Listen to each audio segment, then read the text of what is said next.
Hello and welcome to my guide to the Eredar twins in Sunwell Plateau. I will provide an overview of our strategy, as well as going into detail on the role of the Warlock tank. My name is Sammeh, and I'm the raid leader of Top Lads on Netherwing.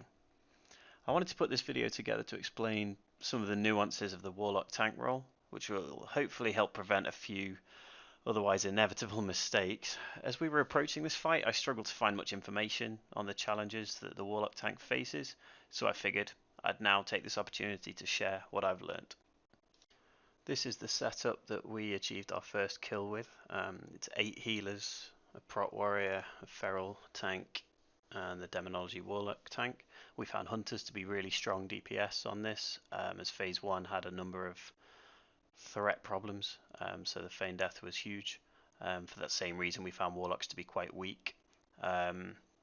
Restoration shamans we found to be the strongest healer, as with chain heal that covers a lot of the raid damage, as well as being able to heal the melee.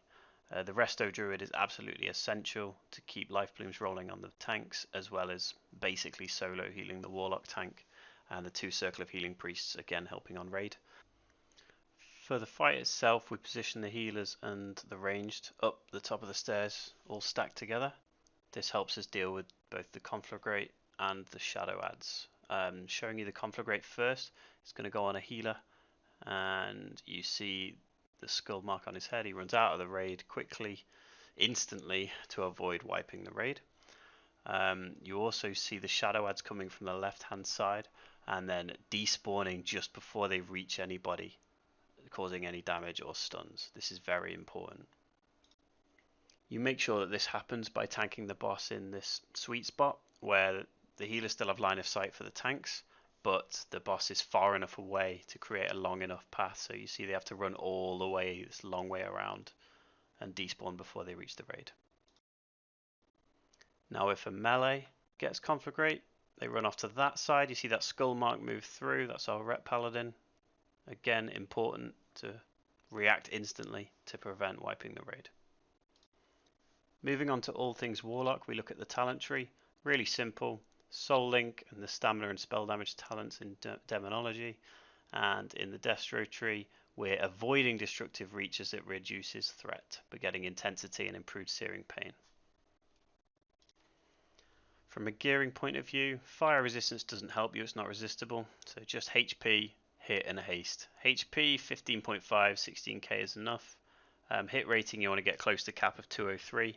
And haste, I'd say 180 minimum. This helps you get 2 searing pain casts in each time.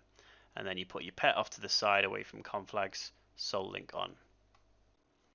Carefully approach the boss. Remember you don't have destructive reach, and have your searing pain land at 0 on your pull timer when the other tank is jumping down and the misdirect goes. As I run in, I'm Curse of Doom and Curse of Recklessness on the skull, and then I start moving at the end of each cast. I'm watching my cast bar and the boss's cast bar and moving at the end of it. You see it's hitting me for about 5k.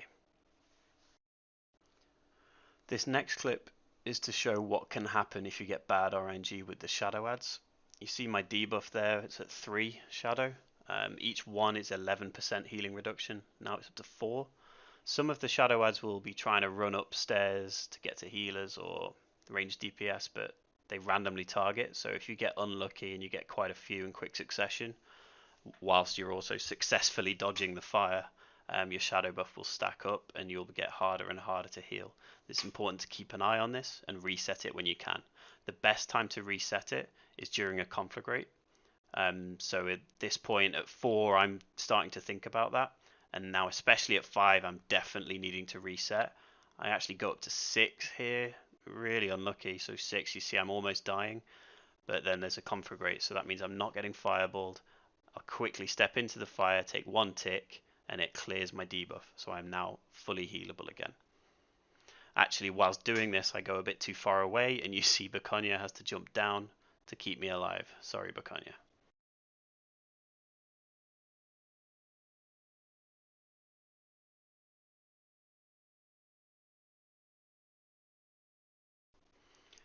Here we have another dangerous situation. Our enhancement shaman gets the conflagrate, reacts well, moves, and doesn't hit anybody else with it. but that means while he's disoriented, he can't purge the pyrogenics self buff that the boss gives themselves. Just going to show you that here.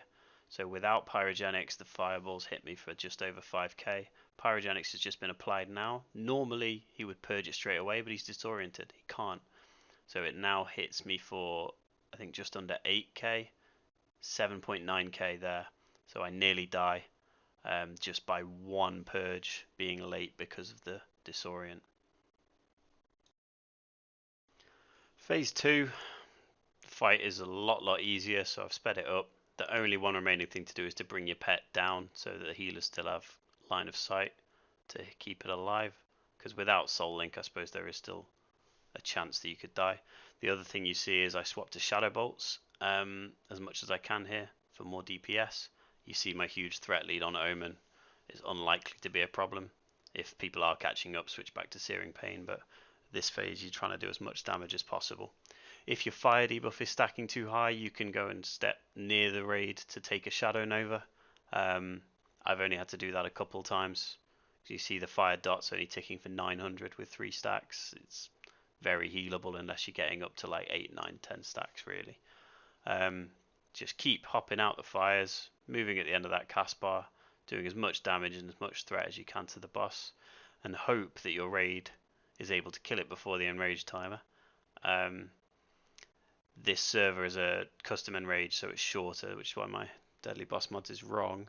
But you can see we start to spread out as the enrage timer is approaching, so that one Shadow Nova doesn't kill everyone.